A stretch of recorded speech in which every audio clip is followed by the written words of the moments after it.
AI 혁명에 있어 승자들이 있기 때문에 저는 앞으로 3에서 6개월 동안 나스닥이 이만에 도달할 것으로 보고 있습니다. 안녕하세요. 오늘의 테슬라 뉴스입니다. 자, 오늘 테슬라는 243.91을 기록했고요. 드디어 240대가 넘어가고 오늘 하루만 7.36%의 큰 상승이 있었습니다. 자, 한 주 동안의 변동성을 보게 된다면 6.14%의 상승이 있었고요. 한 달 동안의 변동성을 보면 10.32%의 상승, 2024년 1월 1일부터 현재까지는 1.83%의 하락을 기록하면서 올해 드디어 양전을 할 수 있을지도 모르겠습니다. 자, 현재 테슬라의 MDD 값은 마이너스 41.15%를 보여주고 있고요. 테슬라의 전고점이었던 414.5까지 가기 위해서는 69.93%라는 조금 높은 길을 가야만 하고, 현재 테슬라에 대한 평가는 스트롱 바이로 강하게 매수를 권하고 있는 상황이며, 이 월가의 애널리스트들은 현재 테슬라의 적정한 주가가 208.94라고 말하고 있기 때문에 14.34%의 하락의 위험이 있다고 말을 하고 있습니다. 자, 전반적인 시장의 상태를 보기 위해서 탐욕과 공포의 지수를 살펴보면 일주일 전에는 시장의 공포가 엄습해왔던 것을 볼 수 있지만요. 이제는 다시 탐욕으로 그 바늘이 옮겨지면서 시장이 약간 과열되었다라는 것을 보여주고 있습니다. 자, 이렇게 상황이 변하게 된 이유는 어제 연준의 금리 인하 발표 때문이며, 발표 이후 S&P 500의 지수가 처음으로 5,700을 넘어서 사상 최고치로 마감했다고 분석하고 있습니다. 자, 연준이 확실하게 금리 인하의 사이클을 시작하면서 이로 인해 기술주가 주도하게 되었고 지수를 상승하게 만들었다, 이렇게 평가하고 있는데요. 이 연준의 파격적인 50bp의 금리 인하가 결정되고 나서는 오늘 메타와 애플 그리고 테슬라 등 빅테크 기업들이 주가가 상승하면서 시장 전반의 상승을 이끌었다, 이렇게 분석하고 있습니다. 자, 뿐만 아니라 반도체 관련 주식도 강세를 보였으며 엔비디아와 인텔 역시 주가가 상승해 좋은 모습을 보여주게 되었는데요. 그동안 고금리에 눌려 있었던 기술주들이 다시 날개를 다는 것만 같습니다. 자, 9월 연준의 금리 인하는 이제 시작했다라는 것을 의미하고 있으며 이 앞으로 추가 인하까지도 예상해 볼 수 있는데, 이 시티은행에서는 연준이 11월 회의에서 추가로 50bp를 인하할 것이라고 예상하고 있고, 고용시장의 지표에 따라서 그 결정이 달라질 것이다라고 예측합니다. 이 제프리스는 주간 실업 청구 건수가 5월 17일 이후 최저치를 기록한 것을 주목하며, 아무래도 현재 노동시장이 계속 강세를 보이고 있기 때문에 연준이 11월 회의에서 25bp 정도 인하할 가능성이 훨씬 더 높다, 이렇게도 말하고 있는데요. 정말 11월에 어떤 결정이 나올지 같이 한번 기대해 봐야 될 것 같습니다.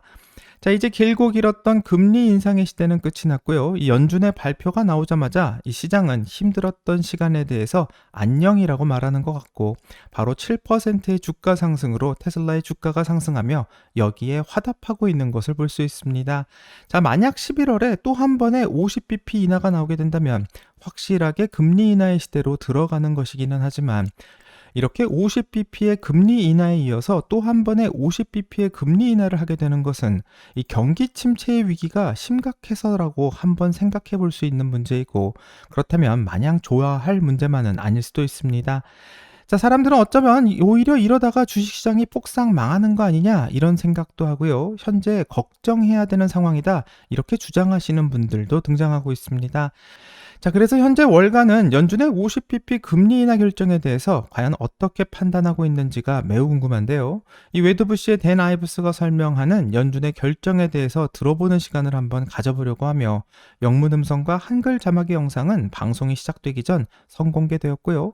회원에 가입하시게 된다면 시청하실 수가 있습니다. 자, 그럼 라이센스 문제로 한국어로 더빙된 영상 같이 시청하려고 하며, 영상을 시청하시기 전 꼭 구독과 좋아요 부탁드리겠습니다. 그럼 영상 볼게요. 댄, 방금 아시아에서 공급망 관점에서 배운 것이 무엇인지 궁금합니다. 그리고 지금 이 위험 감수 거래하는 점과 기술주의 상승에 대해 확신한다고 언급했는데요. 금리 인하 덕분에 기술 분야에서 특히 혜택을 받을 것으로 보이는 특정 부문이나 영역이 있습니까? 네, 칩 수요가 공급을 15대 1로 앞지르고 있습니다. 몇 달 전 아시아에 있었을 때보다 더 긍정적입니다. 기업 수요 때문이죠. 그리고 보세요. 엔비디아는 유일한 게임입니다. 그러나 사용 사례가 폭발적으로 증가하고 있습니다. 마이크로소프트, 구글, 그리고 아마존을 보세요. 그리고 이것은 향후 3에서 4년 동안 AI 투자에 대한 약 1조 달러의 추가 비용을 의미합니다. 대형 기술주들이 이끌고 있고 궁극적으로 정부 관점에서도 개입할 것이며 다른 기업들도 참여할 것입니다. 그래서 저는 이 AI 파티가 새벽 4시까지 계속되는 가운데 아직 오후 9시라고 보고 있습니다. 댄, 이번 실적 시즌에서 큰 테마 중 하나는 대형 기술주들이 AI에 엄청난 투자를 하고 있다는 것이었습니다. 그러나 투자자들은 몇 가지 새로운 질문을 던졌습니다. 맞나요? 즉, 이 모든 AI 투자에서 실제로 어떤 수익을 얻을 수 있을지에 대한 질문이었습니다. 그 다이나믹에 대해 어떻게 생각하고 있나요, 댄? 네, 조씨, 당신도 알고 있듯이 우리는 지금 대규모 자본 지출의 물결 속에 있으며 실제로 소프트웨어 관점에서 수익화되는 모습을 볼 것입니다. and where you've actually seen the numbers come out, where you're gonna see the monetization from a software perspective. 마이크로소프트, 오라클, 팔란티어에서 이미 그 모습을 보았습니다. 그러나 2차, 3차, 4차 파생 상품들은 모두 우리가 12월, 3월, 그리고 2025년 6월에 들어가면서 숫자가 크게 증가할 것으로 예상됩니다. 25, that's where I think numbers come up significantly higher. 그리고 세일즈포스와 같은 몇몇 소프트웨어 회사에서 약간의 부진이 있었지만 You know, obviously with Salesforce a few quarters ago and others. 저는 이것이 단순한 일시적인 현상이며 궁극적으로 소프트웨어 관련 수익이 크게 증가할 것이라고 믿습니다. 그러나 당신이 걱정하는 것이 경제적 리스크가 있습니까? 금리 인하가 기술주의 긍정적인 신호일까요? 전반적으로 보면 여전히 경기 침체에 대한 우려가 사라지지 않았습니다. 월가 일부는 여전히 걱정하고 있습니다. 주시하는 것이 경제적 요소가 있나요? 곰들은 지난 2년 동안 경기 침체를 우려했지만 기술주는 계속해서 상승했습니다. 그들은 앞으로 몇 달 동안 간헐적으로 깨어나 활동할 것입니다. Over the coming months. 물론 선거와 같은 리스크가 있습니다. 그러나 우려 말한 것처럼 이것은 네 번째 산업혁명입니다. 2025년에는 50가 적용될 것입니다. 누가 대통령이 되든 상관없이 변화하지 않을 것입니다. It's not changing regardless who's going to be president. 이것은 전례 없는 기술 지출 환경입니다. 연준의 금리 인하는 기술주의 고속도로를 더욱 확실하게 만들 것입니다. 모두가 이익을 보지는 않겠지만 Seeing for tech, I'm not saying everyone's going to benefit. But AI 혁명에 있어 승자들이 있기 때문에 저는 앞으로 3에서 6개월 동안 나스닥이 2만에 도달할 것으로 보고 있습니다. Nasdaq 20,000. 댄, 여기 있는 동안 주제를 바꿔 애플에 대해 이야기해봅시다. 당신이 다루는 또 다른 이름이죠. 금요일에 새로운 아이폰이 출시됩니다. 투자자로서 이 상황을 어떻게 봐야 하나요, 댄? 이번이 또 다른 아이폰 슈퍼사이클일까요? 네, 저는 이것이 단순히 시기의 문제라고 생각합니다. 아이폰 16 슈퍼사이클이 AI 기반으로 진행될 것입니다. 물론 이번 주 초아시아에서 사전 주문이 크게 증가할 것이라는 기대는 없었지만 Trying to, you know, obviously scared many investors earlier this week. 사실 예상대로입니다. 이 모든 것은 애플 인텔리전스가 12월 분기와 3월에 출시될 때 진정한 힘을 발휘할 것입니다. About as Apple Intelligence rolls out into the December quarter into March. 저는 이번이 우리가 본 가장 큰 아이폰 사이클이 될 것이라고 믿습니다. 시장은 지난 며칠 동안 더 잘 소화하고 있습니다. Seeing it the last few days. 하지만 우리는 계속해서 이 과정을 진행할 것입니다. 애플에 반대하는 사람들은 계속해서 반대할 것입니다. 그러나 저는 2025년에 애플이 4조 달러의 기업 가치를 달성할 것이라고 믿습니다. 댄, 당신 생각하는 촉매 요인에 대해 이야기해봅시다. 특히 애플을 보면 이번 슈퍼 사이클을 앞두고 얼마나 많은 것이 이미 단기적으로 가격에 반영되었나요? 전 사실 시장이 예상보다 낮게 평가하고 있다고 생각합니다. 유닛 수가 결국 한 자릿수 높은 증가율, 어쩌면 두 자릿수까지도 증가할 수 있으며 시장은 5%의 성장을 예상합니다. 그리고 가장 중요한 것은 4년 이상 업그레이드 되지 않은 3억 대의 아이폰이 15억 대 중에 있다는 것입니다. Of 1.5 billion iPhones. 이는 전례 없는 업그레이드 사이클이 될 것이며 AI 혁명은 애플의 팀 쿡을 통해 진행됩니다. Coming through Cook and Cupertino. 그리고 저는 앞으로 몇 년 동안 전 세계 20%의 사람들이 애플 기기를 통해 AI에 접근할 것이라고 믿습니다. 그리고 저는 이것이 애플 주식에 대한 소비자, AI 혁명의 영향을 시장이 과소평가하고 있는 부분이라고 생각합니다. Is going to mean to Apple stock. 자, 영상을 다 봤는데 댄 아이브스는 기술주가 앞으로 상승할 것이다라는 의견에 강한 확신을 하고 있는 것을 알 수 있습니다. 자, 왜냐하면 금리 인하 덕분에 이 기술 분야에서 특히 혜택을 받는 분야는 바로 AI가 될 것이라고 말하고 있고요.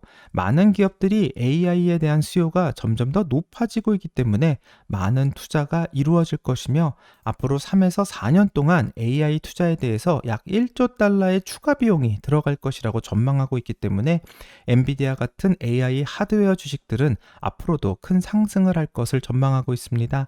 자, 그래서 이제 AI 파티를 기대해 볼 수 있는 순간이 오고 있고 이 사람들은 AI 파티가 벌써 끝났다라고 말하기 말하기도 하지만 댄 아이브스는 이제 막 시작했다라고 말해 누구의 판단이 맞을지 지켜보는 재미도 있을 것 같습니다. 자, 하지만 많은 사람들은 이렇게 AI 인프라에 투자를 천문학적인 금액으로 하고 있지만 이것이 실제로 어떻게 수익으로 이어질지 모르겠다 이런 의심도 하고 있는데요. 이 테슬라 역시 AI 클러스터를 준비하면서 자율주행과 로봇의 시대를 준비하고 있지만 이곳에 너무나도 많은 돈이 투입되고 있다는 비난과 함께 언제쯤 AI로 수익을 낼 수 있는지부터 묻는 투자자들이 늘어나는 것만 같습니다. 자, 테슬라는 10월 10일 로보택시 이벤트를 통해서 이런 질문에 정면으로 해답을 줄 것 같고요. 인공지능을 이용해서 테슬라가 어떻게 수익을 얻을 수 있는지 확실하게 보여주는 계기가 될 것이라고 생각합니다. 자, 댄 아이브스는 궁극적으로 AI 소프트웨어를 사용한 관련 수익이 크게 증가할 것이라고 예상하고 있으며 이제 수익화되는 것도 조만간 볼 수 있는 시점이 다가오고 있다고 말합니다. 자, 하지만 연준이 금리 인하를 발표한 것이 정말 기술주에 긍정적인 신호만 주는 것인지 의문을 가지는 사회자도 있고요. 경기 침체에 대한 우려에 대해서도 큰 걱정을 하고 있습니다. 자, 이에 대해서 댄 아이브스는 경기 침체에 대한 우려에 대해 이제부터 중요한 것은 바로 4차 산업혁명이다라는 대답을 하고 있는데요. 자, 1차 산업혁명은 1700년대 후반 영국에서 시작되었고 많은 공장이 생겨나는 대량 생산의 시대로서 주로 농업에서 종사하던 사람들이 공장에서 일을 시작하는 변화가 시작되었었는데 이어지는 2차 산업혁명에서는 기술혁명이라고 불리며 과학과 기술 분야에서 많은 발전이 이루어졌고 이 효율적인 기계 사용과 생산에서의 철과 강철을 사용하기도 해 1차 세계대전도 시작되게 되었습니다.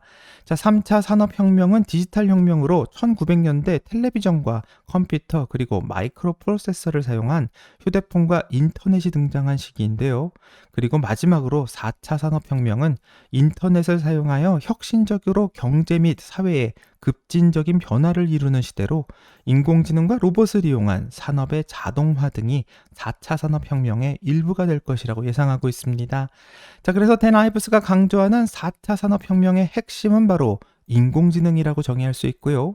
인공지능을 점령하는 회사가 새로운 산업혁명을 주도할 것으로 예상하게 됩니다. 자, 이러한 AI 혁명으로 인해서 웨드부시에서는 앞으로 3에서 6개월 안에 나스닥이 2만에 도달할 것이다라는 상당히 낙관적인 예상을 하며 이런 분위기는 또 다른 회사에게도 영향을 미칠 수 있을 것 같은데 바로 애플은 아이폰 16을 이번 주 배송하기로 예정되어 있고 최초로 챗 GPT가 애플 안으로 들어오는 사건이기 때문에 소비자들은 AI를 사용하기 위해서 아이폰을 교체할 것이라고 예상하며 이것은 AI 때문에 생기는 슈퍼사이클이 되어 여태까지 보지 못했던 가장 큰 아이폰의 교체 사이클이 될 것이라고 예상합니다. 자, 이렇게 인공지능이 여러 산업에 추가되면서 혁명을 주도하고 있고요. 또 낙관적인 미래를 예상하기도 하지만 아쉽게도 2024년 8월 유럽에서는 전기차 판매가 43.9% 감소하는 발표를 해서 미래가 낙관적일지도 모르겠지만 현실은 경기 침체를 우려해야 하는 거 아니냐 이런 쓴 목소리 역시 걱정할 수밖에 없게 합니다. 자, 유럽의 자동차 제조업체의 협회에 따르게 된다면 독일은 전기차 판매가 68.8%나 감소했고 프랑스는 33.1%가 감소했으며 독일, 프랑스, 이탈리아와 같은 주요 자동차 시장에서도 전기차의 판매는 두 자릿수의 감소를 하고 있으며 오히려 하이브리드의 판매는 늘어나고 있는 신기한 상황인데요. 그럼 왜 이렇게 전기차의 판매가 유럽에서 부진해졌을까? 그 요인이 무엇일까 궁금해지는데 현재 많은 전문가들은 전기차의 가격이 너무 높다라는 것을 지적하고 있고 전기차에 비해서 현재 하이브리드 차가 더 저렴하게 출시되고 있기 때문에 소비자들은 하이브리드를 선택하는 것으로 분석됩니다. 또 전기차를 사려던 소비자도 경기 둔화와 물가 상승으로 인해 구매 결정을 미루고 있는 상황이기 때문에 유럽에서의 전기차 판매는 고전을 겪고 있는 상황인데요. 그렇기 때문에 11월에 추가로 발표되는 금리 인하의 소식이 앞으로 전기차의 판매를 증진시킬 수 있다고 생각하며 대부분의 자동차가 할부로 판매되는 것을 고려한다면 금리 인하는 바로 소비자의 부담을 직격으로 덜어줄 것으로 예상하게 됩니다. 자, 최근 데이터에 따르게 되면 테슬라 중국은 9월 9일부터 9월 15일까지 15,600대의 등록을 기록했는데요. 이는 2014년에 두 번째로 높은 신규 차량 등록의 수치라고 기록되고 있습니다. 자, 테슬라의 중국 연간 등록 수치 역시 이미 전년 대비 1.9%나 증가했다고 전해지고 있는데 이렇게 중국에서 테슬라의 판매가 높아지고 있는 이유는 어쩌면 중국에서 현재 5년 동안 0%라는 한시적 무이자 금융 프로그램을 사용해 소비자의 부담을 줄이고 있기 때문은 아닌가 생각해 보고요. 이런 무이자 판매는 실제로 차량의 가격을 인하하는 것보다 훨씬 더 큰 효과가 있는 것처럼 생각됩니다. 자, 중국에서 무이자 판매로 인해 지금과 같이 판매가 계속 2주 동안 좋게 이어지게 된다면 2주 후에는 테슬라의 3분기 인도량 발표가 계획되어 있고요. 작년에 10월 2일 발표를 했기 때문에 올해도 비슷한 날짜에 발표할 것을 예상합니다. 자, 금리 인하와 중국의 무이자 판매로 인해 좋은 3분기 인도량을 발표할 수 있기를 기대해 봐야 될 것 같습니다. 자, 이제 9월 가장 큰 이벤트였던 금리 인하의 소식이 발표되었고요. 10월에는 기다리던 로보택시의 발표가 예정되어 있으며 같은 달 테슬라는 3분기 어닝 발표를 예정하고 있고요. 11월이 된다면 미국의 대통령 선거 역시 기다리고 있습니다. 자, 이 모든 것이 다 예상대로 테슬라에게 유리하게 흘러가게 된다면 12월에는 산타랠리로 접어들게 되고요. 과연 올해 테슬라의 주가는 어디까지 갈 수 있을지 한번 기대해 봐야만 될 것 같습니다. 여기까지가 오늘의 테슬라 뉴스고요. 오늘 영상이 도움이 되셨다면 구독과 좋아요 그리고 알람 설정 부탁드립니다. 오늘 좋은 하루 되시고요. 오늘의 테슬라 뉴스는 내일 또 새로운 소식으로 찾아오겠습니다. 감사합니다.